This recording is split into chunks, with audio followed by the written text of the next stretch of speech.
लाल की, वृंदावन बिहारी लाल की, भारत माता की, भारत माता की।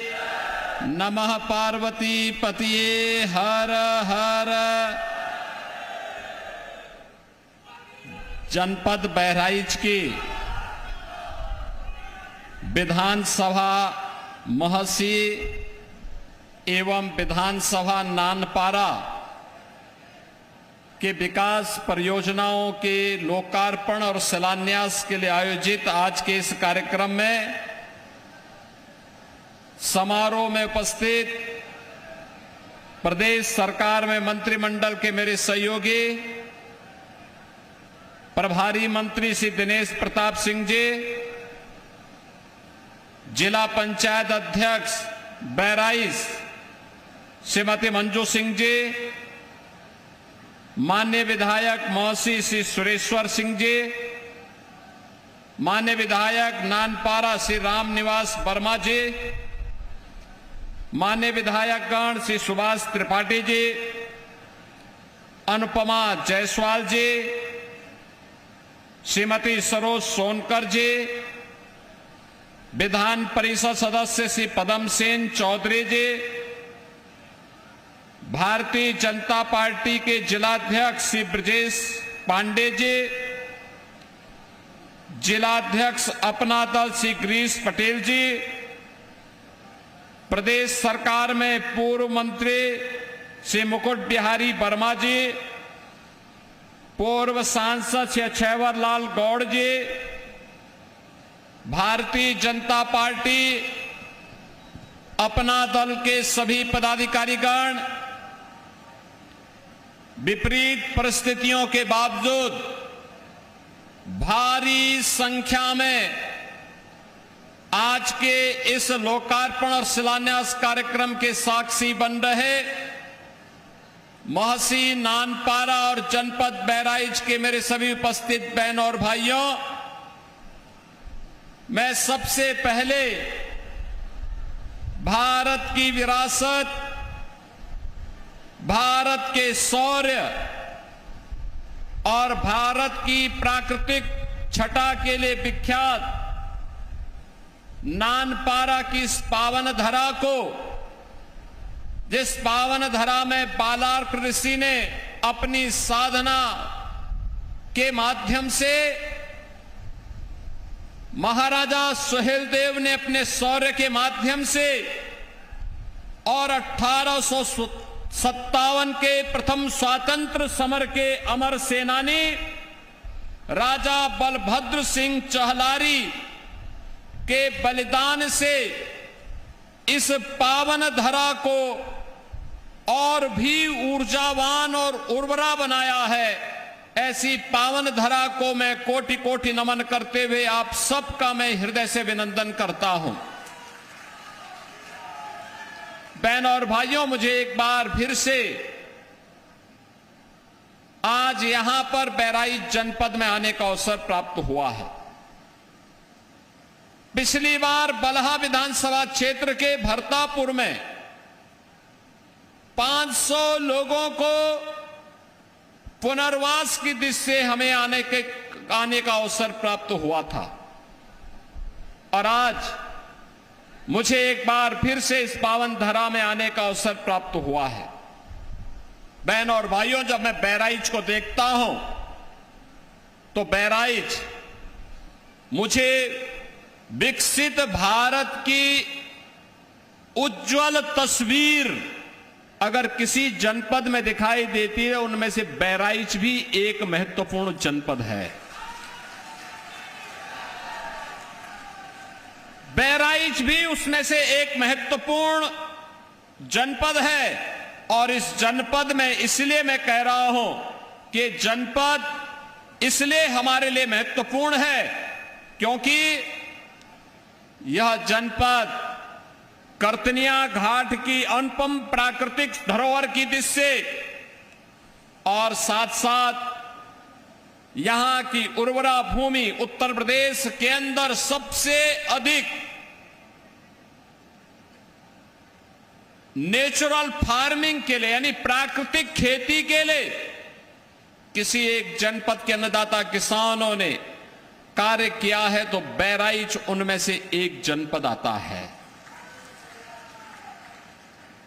बहराइच उनमें से एक जनपद है और इसलिए मैं इस उर्वरा भूमि को, यहां के अन्नदाता किसानों को और ईश्वर प्रदत्त इस प्राकृतिक धरोहर कर्तनिया घाट और सरयू मैया के द्वारा प्रदत्त इस प्राकृतिक धरोहर के लिए भी आप सबको मैं बधाई देता हूं, आपका अभिनंदन करता हूं।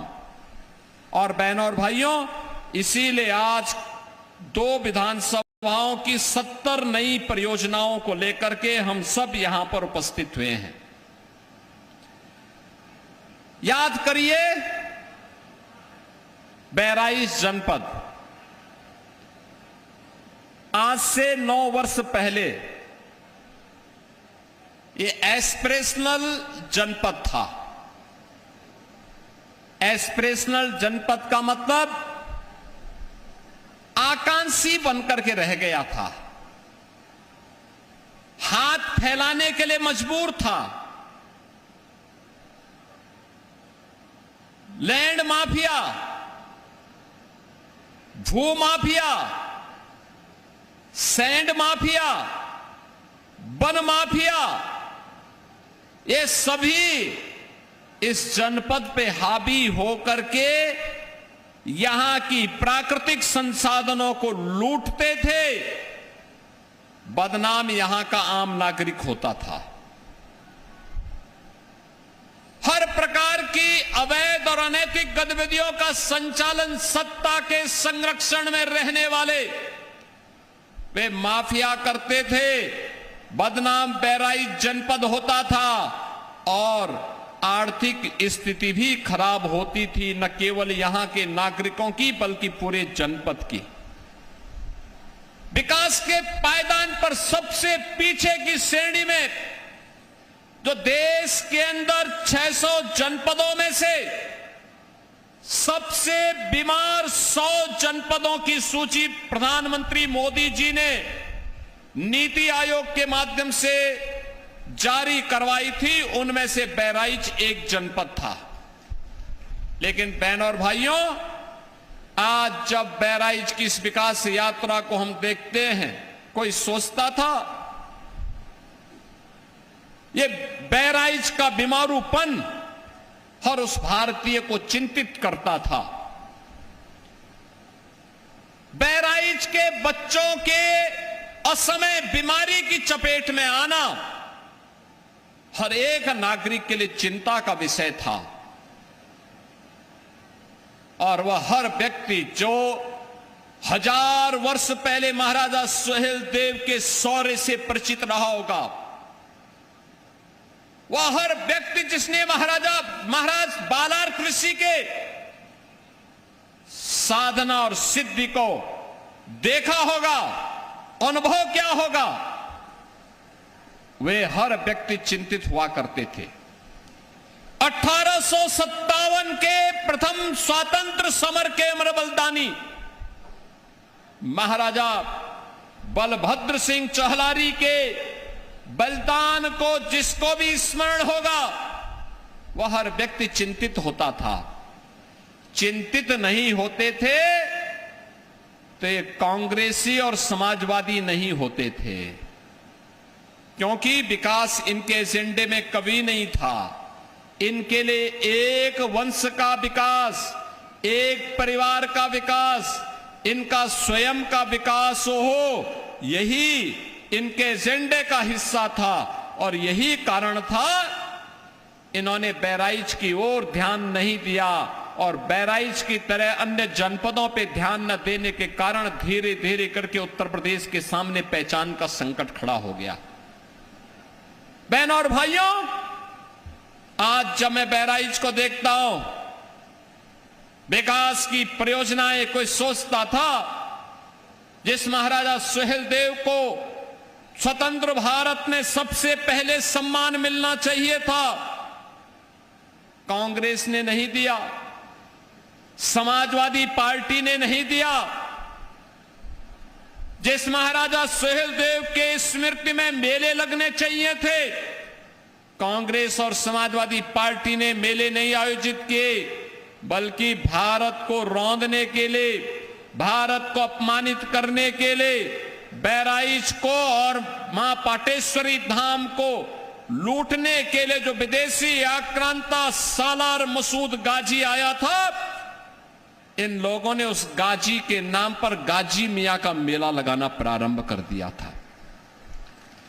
हमारी सरकार जब आई, हमने बड़ी स्पष्टता के साथ कहा, यूपी की धरती पर ये नए भारत का नया यूपी है और नए भारत के नए यूपी में किसी विदेशी आक्रांता के स्मारक को भी हम स्वीकार नहीं करेंगे और उसके नाम पर कोई मेला और कोई आयोजन भी स्वीकार नहीं होना चाहिए। मैं अभिनंदन करूंगा बहराइच वासियों का, जिन्होंने गाजी के नाम पर होने वाले आयोजन को पूरी तरह रोक दिया है और आने वाले समय में भी गाजी के नाम पर कोई आयोजन न हो, इसका हम पुख्ता व्यवस्था करें। आयोजन होना चाहिए महाराजा सुहेलदेव के नाम पर। जो काम कांग्रेस और सपा नहीं कर सकती थी, क्योंकि इनको तो कब्रिस्तान की बाउंड्री बनाने और गाजी मियां का मेला कराने से ही फुर्सत नहीं था। ये लोग क्या करते, लेकिन भारत माता के उस अमर नायक महाराजा सुहेलदेव के नाम पर आयोजन और उनका भव्य स्मारक उसी स्थान पर, जिस स्थान पर उन्होंने सालार मसूद गाजी को मारा था और इतिहास में भी मारा ही नहीं, उस गाजी को ऐसी मौत मारा था जो इस्लाम में सबसे खराब मानी जाती है। सबसे खराब मानी जाती है। वह मौत की सजा दे करके भारत के शौर्य का परचम लहराने का काम महाराज सुहेलदेव ने किया था। महाराज सुहेलदेव की स्मृतियों को वर्तमान और भावी पीढ़ी तक पहुंचाने के लिए ये डबल इंजन की एनडीए की सरकार ने महाराजा सुहेलदेव का भव्य स्मारक बनाया है चित्तौड़ा नामक स्थान पर। भव्य स्मारक जो कार्य 1947 में होना चाहिए था, 48 में होना चाहिए था, वह कार्य मोदी जी के प्रधानमंत्री बनने के बाद और उत्तर प्रदेश में डबल इंजन सरकार बनने के बाद ही यह काम हो पाया है। और इसलिए बहनों और भाइयों, आज बहराइच अपने गौरव के साथ आगे बढ़ रहा है। आज बहराइच में महाराजा सुहेलदेव के नाम पर मेडिकल कॉलेज है, महर्षि बालार्क के नाम पर हॉस्पिटल का नाम है। आज बहराइच से लखनऊ तक 4 लेन की सड़क के निर्माण के लिए धनराशि स्वीकृत हुई है और आज तो बहराइच एक बार फिर से नए बहराइच के रूप में आगे बढ़ता हुआ दिखाई दे रहा है। 102 किलोमीटर की बाराबंकी बहराइच एक्सेस कंट्रोल 4 लेन कॉरिडोर के निर्माण के लिए, यानी सड़क निर्माण के लिए 7,000 करोड़ रुपए मोदी जी ने स्वीकृत किए हैं। 7,000 करोड़। बहनों और भाइयों, इसके साथ ही 115 करोड़ रुपए की घाघरा सरयू पर बाढ़ बचाव की 22 परियोजनाओं को हम लोगों ने यहां के लिए स्वीकृत किया है। रुपईडीहा सीमा पर एक बड़ा इंडस्ट्रियल लॉजिस्टिक कॉरिडोर को विकसित करने की योजना, यह भी वहां पर तैयार की गई है नेपाल बॉर्डर पर। और इन सब कार्यों के कारण अब मैं कह सकता हूं, एस्पिरेशनल डिस्ट्रिक्ट से इंस्पिरेशनल डिस्ट्रिक्ट बना है हमारा बहराइच। यानी बहराइच में अब पूरे देश के अंदर अब नए जो डाटा आते हैं जिसमें बहराइच सबसे पीछे रहता था, अब देश के अंदर जब बुनियादी ढांचे में पूरे देश में एस्पिरेशनल डिस्ट्रिक्ट की रैंकिंग जारी होती है, तब देश के अंदर पहली रैंक स्थापित किया है बहराइच ने। कृषि में दूसरी रैंक आई है बहराइच की, और शिक्षा में बहराइच की आई है चौथी रैंक। यह है अब बहराइच की नई पहचान। बहनों और भाइयों, बहराइच की इस उपलब्धि के लिए नीति आयोग ने 21 करोड़ रुपए भी बहराइच जनपद को अलग से दिए हैं। अब तो बहराइच से खलीलाबाद के बीच में रेलवे लाइन के निर्माण के लिए भी भूमि अधिग्रहण का काम चल रहा है, और गोरखपुर से शामली तक एक इकोनॉमिक कॉरिडोर बनने जा रहा है। इसमें भी बहराइच से होकर के वह कॉरिडोर जाएगा। यानी ये जितना इंफ्रास्ट्रक्चर विकसित हो रहा है, आने वाले समय में बहराइच उद्योग और निवेश के एक नए केंद्र के रूप में विकसित होगा। और निवेश का मतलब नौजवानों के लिए रोजगार, नौजवान के लिए नौकरी, महिलाओं के स्वावलंबन के कार्यक्रम, और इन सभी कार्यक्रमों को आगे बढ़ाते हुए इस दौरान 12 कस्तूरबा बालिका विद्यालय को अपग्रेड किया गया है, 12वीं तक किया गया है। 32 राजकीय नवीन हाई स्कूल और राजकीय इंटर कॉलेज, 2 राजकीय बालिका इंटर कॉलेज का निर्माण का कार्य और उनके उन्नयन का कार्य किया गया है। 2 मुख्यमंत्री कंपोजिट विद्यालय का निर्माण की परियोजना यहां चल रही है। और इसके साथ ही जो मैंने बताया था, दलित, वंचित, पिछड़ी जाति के 500 ऐसे लोग जो भरतापुर में विस्थापित हो चुके थे, उन सब के पुनर्वास के लिए भी उनकी एक नई कॉलोनी भरतापुर में बन रही है। बहनों और भाइयों, अब बहराइच रुकने वाला नहीं है। लेकिन मैं पूछना चाहता हूं, जो ये कार्य डबल इंजन की सरकार ने किया है, यह तब संभव हो पाया है जब आपके द्वारा चुने गए विधायक दिन रात एक मेहनत करते हैं। जब मेहनत करते हैं, दिन रात मेहनत करते हैं, लखनऊ दिल्ली में उसके लिए पैरवी करते हैं, सांसद जी दिल्ली में, विधायकगण लखनऊ में पैरवी करते हैं, तब ये योजनाएं आपके जिले में आती हैं, तब विकास की योजनाओं का लाभ आपको मिल पाता है। हम लोग भी बार बार आते हैं, इसीलिए आते हैं देखने के लिए क्या प्रोग्रेस है। बहनों और भाइयों, 17 के पहले यही तो समस्या थी। 17 के पहले उत्तर प्रदेश में समाजवादी पार्टी की सरकार थी, तो बबुआ तो 12 बजे सो के उठते थे, 2 बजे तक तैयार होते थे। चच्चू जब उनको बताते थे कि क्या होना चाहिए, तो उनकी समझ ही में नहीं आता था कि चच्चू बोल क्या रहे हैं। फिर 5 बजे जिम चले गए, 6:30 7 बजे तक आए, तो उसके बाद उनकी अपनी महफिल जम जाती थी, और फिर प्रदेश के बंटाधार की सभी योजनाएं वहीं पे इनके द्वारा समाप्त कर दी जाती थी। विकास होता कैसे? यूपी के नौजवान के सामने पहचान का संकट, अन्नदाता किसान आत्महत्या करने के लिए मजबूर होता था। न बेटी सुरक्षित थी, न व्यापारी सुरक्षित था। पर्व और त्योहार के पहले उपद्रव हो जाता था, तब कोई विकास की योजना नहीं थी, कोई पुरसाहाल नहीं था, न सड़क थी, न बिजली थी, न गरीब के लिए आवास था, न राशन की सुविधा थी, न आयुष्मान की सुविधा थी। आज जो ये पैसा आ रहा है, ऐसा नहीं कि पैसा तब नहीं था, पैसा तब भी था, लेकिन नियत साफ नहीं थी। नियत साफ नहीं थी, तब सिपाही खानदान सारे पैसे को हड़प जाता था। कहीं चाचा ने, कहीं भतीजे ने, कहीं किसी और नातेदार रिश्तेदार ने, क्योंकि महाभारत के सारे रिश्ते वहां थे, सारे रिश्ते महाभारत के थे। खूब लूट खसोट चलती थी, खूब अराजकता फैलती थी, और अगर किसी ने आवाज उठा दी तो फिर उसके घर को ये लोग कब्जा कर देते थे।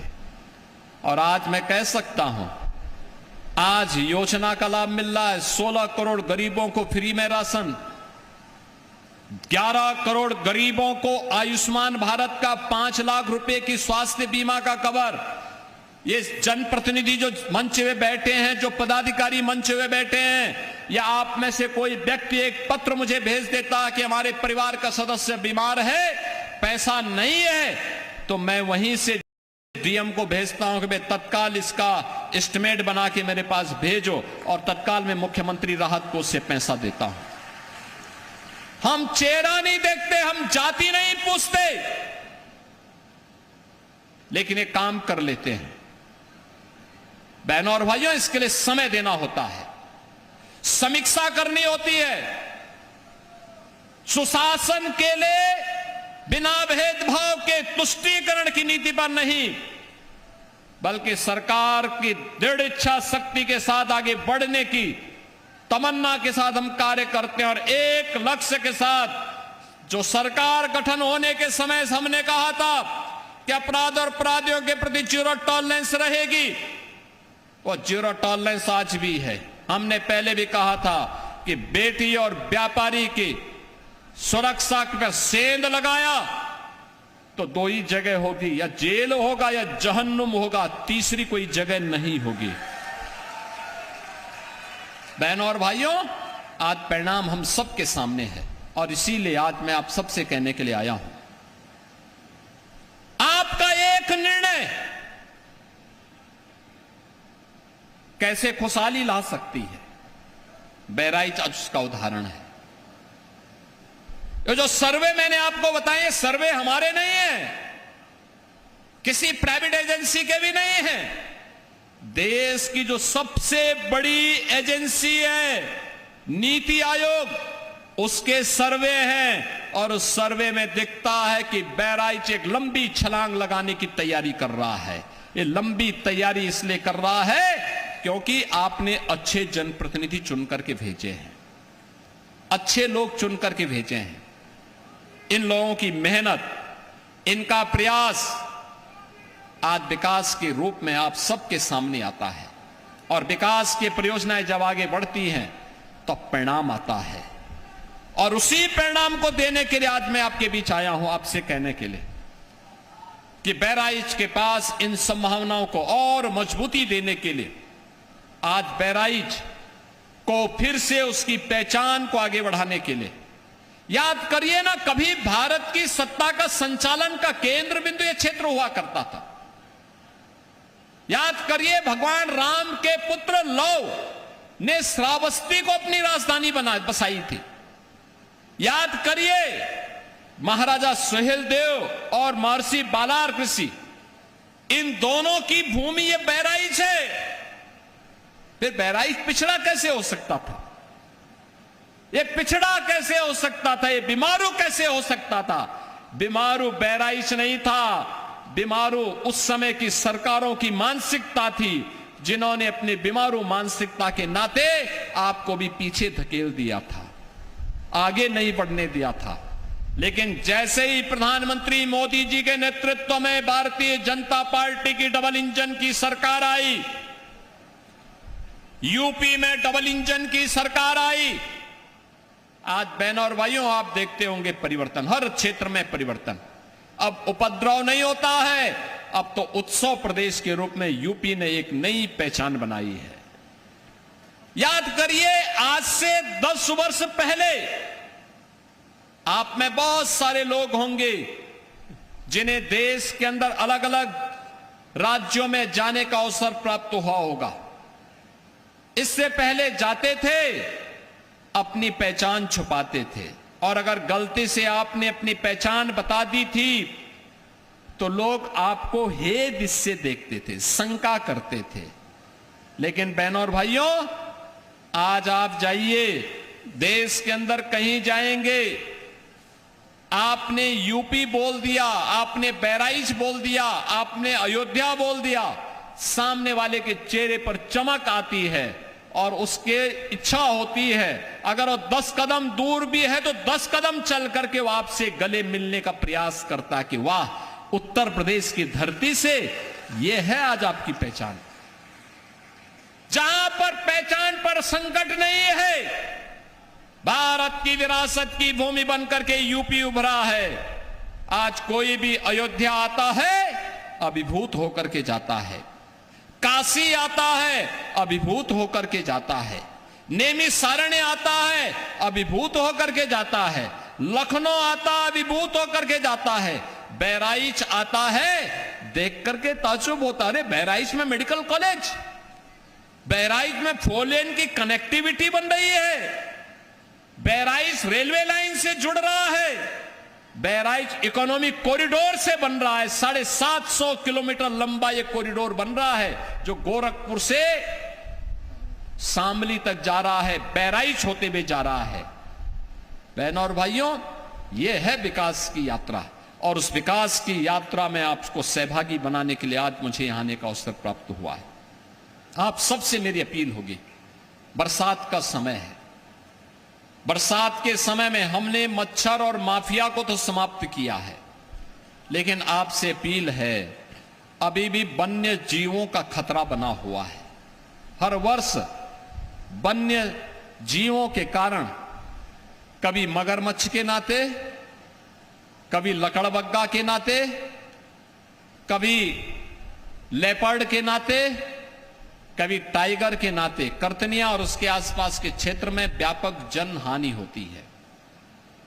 सतर्कता और सावधानी, वन विभाग से भी और प्रशासन से मैं कहूंगा, पेट्रोलिंग बढ़ाएं, लाइट की व्यवस्था करें, जिन घरों में दरवाजे नहीं वहां दरवाजे लगवाने की व्यवस्था करें। प्रशासन भी प्रयास करे और उन लोगों को सहायता भी दे जिन लोगों के पास दरवाजे नहीं, उनको घर बना करके दे। एक भी जनहानि होती है तो हमें पीड़ा होती है, हमें कष्ट होता है, उस व्यक्ति के साथ हमारी संवेदना जुड़ती है, और इसीलिए जनहानि न हो, सतर्कता इसके लिए। कौन क्षेत्र हैं जो मगरमच्छ की दृष्टि से संवेदनशील हैं, वहां पे लोगों को सतर्क रखना, छोटे बच्चों को न जाने देना। कोई निकला है तो अपने हाथ में डंडा, मजबूत डंडा लेकर के चले, अगर अचानक कोई हमला कर रहा है तो आप डंडा दिखा सके। तो जंगली जानवर भी भागेगा, रात्रि के समय नहीं जाना, क्योंकि ये जितने भी जानवर होते हैं, जितने भी जलीय जीव होते हैं, ये हमला कभी भी कर सकते हैं, और इसलिए उसके प्रति सतर्कता भी हमारी सब सुरक्षा के लिए सबसे बड़ी वो। सरकार बिना परमिशन के उनको मारेगी तो तमाम पर्यावरण विशेषज्ञ और तमाम जीव जंतु संरक्षण के लिए काम करने वाले एनजीओ आ धमकेंगे। जब वह कहीं कोई जनहानि करता है तो हमें आकर के कठोर निर्णय लेना होता है, लेकिन एक जीव सृष्टि की सहअस्तित्व को ध्यान में रखते हुए, जैव विविधता को देखते हुए, उनको भी नुकसान न हो, लेकिन उससे महत्वपूर्ण है मनुष्यों को भी नुकसान न हो। इसकी सतर्कता अत्यंत आवश्यक है, और इसके लिए मैं जनप्रतिनिधियों से भी चाहूंगा, ग्राम प्रधानगण, क्षेत्र पंचायत की समिति के सदस्यगण, जिला पंचायत के सदस्य और अध्यक्षगण, माननीय विधायक, ब्लॉक प्रमुख, जिला पंचायत अध्यक्ष, माननीय सांसद, पूर्व विधायक, ये सभी लोग लगे, चेयरमैन, सभी लोग जाएं, छोटी छोटी बैठकें करें, अवेयरनेस पैदा करें, पब्लिक एड्रेस सिस्टम लगाएं। हमने ग्राम प्रधान का कार्यकाल बढ़ाया है, क्षेत्र पंचायत का कार्यकाल बढ़ाया है, जिला पंचायत का कार्यकाल बढ़ाया है। इस पैसे का उपयोग कर दो उन लोगों के लिए, कितना अच्छा होगा। सरकार ने आपको फ्रीडम दे रखी है, पुण्य मिलेगा। एक एक व्यक्ति की जान को हम बचाने में सफल होंगे, उसका लाभ प्राप्त होगा। और यही अपील करने के लिए आज मैं आपके पास आया हूं। मैं बधाई दूंगा नानपारा के विधायक जी को और महसी के विधायक जी को। हमारे सभी विधायकगण हैं, उन क्षेत्रों में ही मैं जाने जा रहा हूं, लेकिन आज महसी और नानपारा की परियोजनाएं हैं। मैं इसके लिए रामनिवास वर्मा जी को, सुरेश्वर सिंह जी को हृदय से बधाई देता हूं इन परियोजनाओं की। आप सभी बहराइच वासियों को, नानपारा और महसी विधानसभा क्षेत्र की जनता जनार्दन को भी मैं बधाई देता हूं। ये जो आज सैकड़ों करोड़ की 70 परियोजनाएं आज इन दोनों विधानसभाओं के लिए दी जा रही हैं, इनसे आपके विकास को एक गति मिलेगी और वह गति आपके वर्तमान और भविष्य को प्रगति के पथ पर अग्रसर करेगी। इसी विश्वास के साथ मैं एक बार फिर से आप सभी को आज के इस आयोजन के अवसर पर हृदय से बधाई देता हूं, अपनी शुभकामनाएं देता हूं और विश्वास करता हूं बहराइच को हम विकास के पथ पर निरंतर अग्रसर करने में सफल होंगे। आप सबके प्रति मेरी मंगल में शुभकामनाएं हैं। धन्यवाद। जय हिंद, जय जय श्री राम।